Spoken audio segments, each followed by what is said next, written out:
দুর্গাপুজো তো শেষ, আবার প্রতীক্ষা একটা বছরের। তবে সত্যিই কি এক বছরের প্রতীক্ষা, নাকি এখন থেকে শুরু হয়ে গেছে সামনে বছরের দুর্গাপুজোর নির্ঘণ্ট, দুর্গাপুজোর বিভিন্ন রকম পরিকল্পনা, সমস্ত কিছু? ঠিক সেরকমই 2026-এর দক্ষিণদ্বারী দুর্গাপুজোর শিল্পী সুশান্ত শিবানী পালের নিখুঁত ভাবনায় ফুটে উঠতে চলেছে মণ্ডপের মূল থিম। তারই আনুষ্ঠানিকভাবে ঘোষণা করলেন পুজোর চেয়ারম্যান তথা পুরপিতা পার্থ ভার্মা। আমরা অত্যন্ত আনন্দিত। আমি একটু আগে বললাম যে দক্ষিণদ্বারী ইউথ দুর্গাপুজো 2001-এ আমরা শুরু করেছিলাম। সাবেকি পুজো 15 থেকে একটু একটু আস্তে আস্তে থিমের ছোঁয়া। তারপরেও কোথাও যেন সেই দুর্গাপুজোর যে চিরাচরিত প্রতিযোগিতা, তার থেকে অনেকটাই দূরে ছিলাম আমরা। কারণ দুর্গাপুজোর এই মুহূর্তে বাংলার দুর্গাপুজোর যে জায়গায় গেছে এই সমস্ত শিল্পীদের হাত ধরে, সেখানে মানে একটা চিত্তাকর্ষক থিম উপস্থাপন করতে গেলে যেটা দরকার ছিল সেটা আমাদের অভাব ছিল। কিন্তু 2023-এ আমরা সকল সদস্যরা মিলে আমরা ঠিক করি যে আমরা একটু বড় পুজোর দিকে আমরা যাব। তো সকলের সহযোগিতা আমরা সেটা যাই। বিগত 3 বছর আপনারা জানেন দক্ষিণদ্বারী ইউথ বিভিন্ন রকম, প্রথমে যাপন কথা, তারপরে সিংহ বাহিনী, এবং এইবার ওই অ্যাসিড আক্রান্তদের উপরে আমরা যেটা করেছিলাম দহন, শিল্পী অনির্বাণ দাসের হাতে, আজকের দিনে তাকেও আমরা শুভেচ্ছা ধন্যবাদ জানাচ্ছি। কিন্তু এই বছর আমরা আমাদের টার্গেটই ছিল, কিছুটা ভয়ও ছিল, ভীতিও ছিল যে সুশান্ত পালের মতো একজন আর্টিস্টের সঙ্গে কথা বলবো, তিনি আদৌ রাজি হবেন কিনা।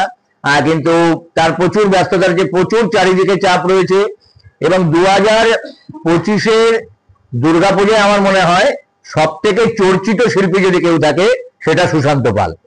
বিভিন্ন কারণে বিভিন্ন আঙ্গিকে সেটা পুরস্কার পাওয়া না পাওয়া অনেক ঘটনা আছে, আপনারা নিজেরাও লক্ষ্য রাখছেন। তা আমরা মনে করেছিলাম যে সুশান্ত তার হাত ধরেই নিশ্চিতভাবে দক্ষিণদ্বারী ইউথ আগামী দিনে পথ চলবে। আমরা তার কাছে অ্যাপ্রোচ করি, এবং আমরা সত্যি কথা বলতে আমরা ভাবতে পারিনি যে সুশান্ত দা নিশ্চিতভাবে আমাদের সেই সুযোগটা দেবেন। আমরা অত্যন্ত আনন্দিত, গর্বিত, কৃতজ্ঞ তার কাছে যে তার মতো মানুষ, একজন গুণী শিল্পী দক্ষিণদ্বারী ইউথের পুজোর দায়িত্বভার নিয়েছেন। আমরা অত্যন্ত আনন্দিত। 2011 সালে যে পুজোর যাত্রা শুরু হয়েছে তা পূর্ণতা পেয়েছে পুরপিতা তথা পুজোর চেয়ারম্যান পার্থ ভার্মার উদ্যোগে। কলকাতা দুর্গাপুজোয় আমরা যে বড় বড় পুজো দেখতে পাই তার মধ্যে প্রথম সারির পুজোয় যে শিল্পীরা করেন তাদের মধ্যে অন্যতম সুশান্ত শিবানী পাল।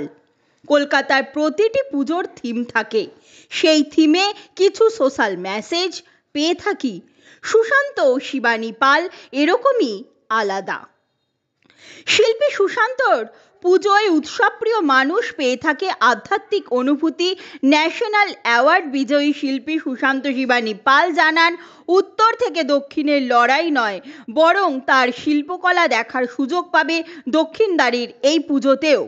আসলে এই যে আপনি বললেন না আমার নামের সঙ্গে চমক, এটা অনেকটা দায়িত্ব বাড়িয়ে দেয়। কারণ 28 বছর ধরে এই দুর্গাপুজোতেই আমি আমার শিল্প চর্চা করছি, এবং গত বছর পুজোর শেষে যখন পার্থদা আমাকে বলেন যে এই বছরের কাজ করতে হবে, আমার কাছে কিন্তু আরো একটা চাপ রয়ে গেছিল যে তার আগের 3 বছর অনির্বাণ যে ধরনের পুজো দক্ষিণদ্বারীতে করেছে। কারণ তার আগে আমার মনে হয়, যেটা পার্থদা বলছিলেন যে 2001-এ হয়তো পুজো শুরু হয়েছে, কিন্তু 2023-এর আগে দক্ষিণদ্বারীতে যে একটা পুজো হয় সেটা কিন্তু অনেকে জানতো না, বা অনেকে হয়তো আসতো না।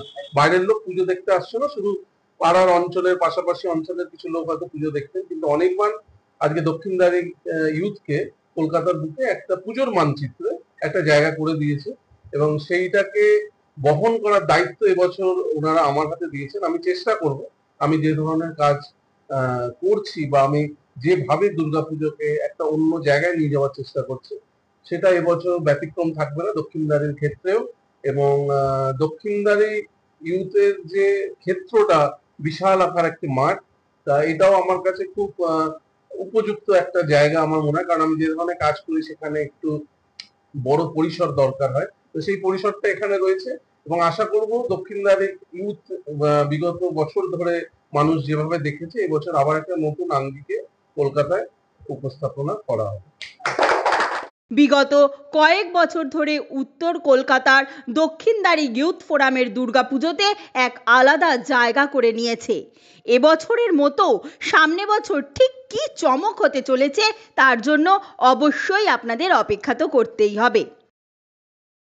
Bureau report, IGN Bangla, Kolkata.